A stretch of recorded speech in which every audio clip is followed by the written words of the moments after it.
One summer, a girl moved into the house next door. She lived with her mother, and they were quite poor. Her father had abandoned them years before. She was new in town and found it hard to adjust. Although we both came from different backgrounds, she and I got to be friends.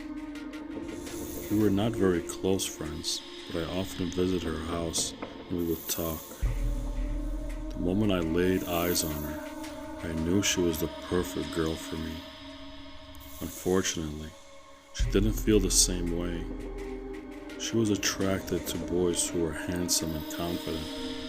It was clear that I wasn't her type, so I decided to wait.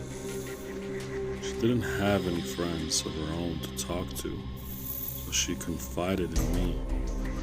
Mostly, she would complain about her life, telling me how her mother hit her, how the girls in her class were mean and excluded her. She also told me about a boy she had a crush on. He was very popular with the girls in school.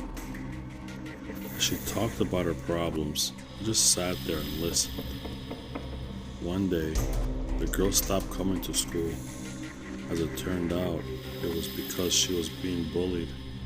She told me that one of the popular girls in school had found out she had a crush on her boyfriend. The popular girl and her friends would bully her every time they saw her. She said they even spread vile rumors about her to the other classmates, and they were making her life a living nightmare.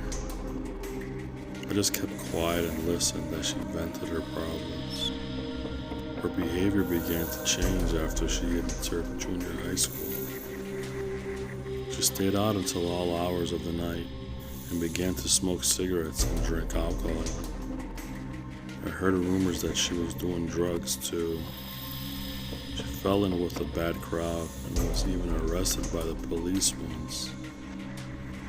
Her home life grew even worse, and she would frequently quarrel with her mother in the middle of the night. All the girls in school hated her. Someone sprayed graffiti all over her house, calling her horrible names and saying disgusting things about her. Someone even killed her pet cat and stuffed it through her letterbox. Eventually, the girl dropped out of high school. She became withdrawn and locked herself in her bedroom. She stopped speaking to her mother and went for days without leaving her room. She rarely came out even to eat. She looked pale, sickly, and painfully thin. Her mother took to leaving food outside her door. She would only come out when she needed to use the toilet or in the middle of the night when her mother was asleep. It was a miserable life. I went to see her for the first time in a long time. She refused to come out to see me, and even though I yelled through the keyhole, she refused to answer. Her mother gave me a bowl of soup to take upstairs to her. I caught a glimpse of her when she opened the door to take it. She was pale, drawn, haggard, and emaciated. She looked like a wet rag that had been wrung out.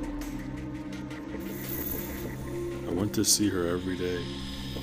After a while, the girl began talking to me through the door.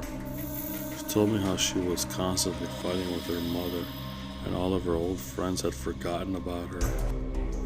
She told me how she had fallen in with a bad crowd and went out with them at night, stealing, doing drugs, and getting into trouble.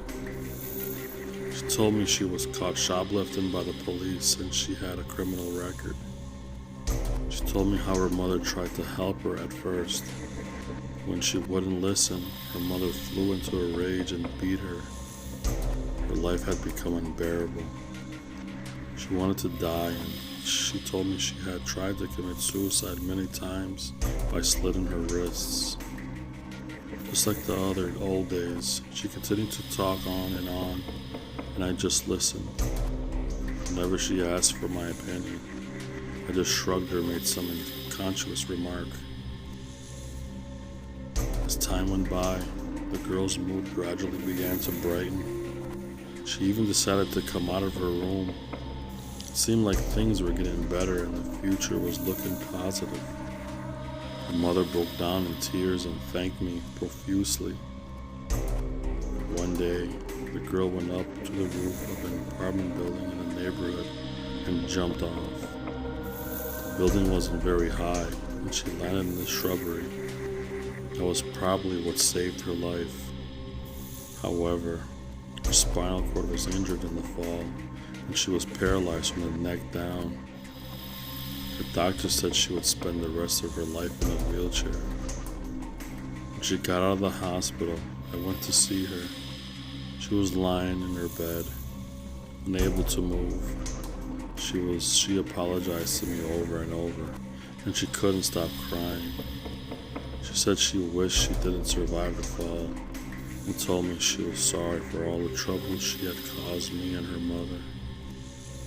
I tried to soothe her and stop her crying, but it's hard to comfort someone when they are lying down. I embraced her awkwardly. She was weeping so much that her whole body was shaking. She couldn't even wipe away her own tears. As I held her in her arms, I asked her to marry me. She was like, "Really? Are you serious? Me? Really?" She couldn't believe that anyone would want her. I had to propose to her several times before she would believe I really meant it. She cried so hard her tears ran dry. I tried to reassure her and told her I wanted to marry her was because I had always loved her. She was a perfect girl for me. She always had been. Even when she ignored me and I didn't return my feelings. Even when she was hanging out with a bad crowd. Even when I had to listen to all her stupid problems. Even when she became so thin and was hiding in her room. Even when I told the popular girl she fancied her boyfriend. Even when I started spreading vile rumors about her to classmates. Even when I spread graffiti all over her house. Even when I killed her cat and put it through the letterbox of her house. Even now that she is lying there in her bed, small, weak, and unable to move. Even now, I still love her. You see, she is the perfect girl for me. Soon we will be married.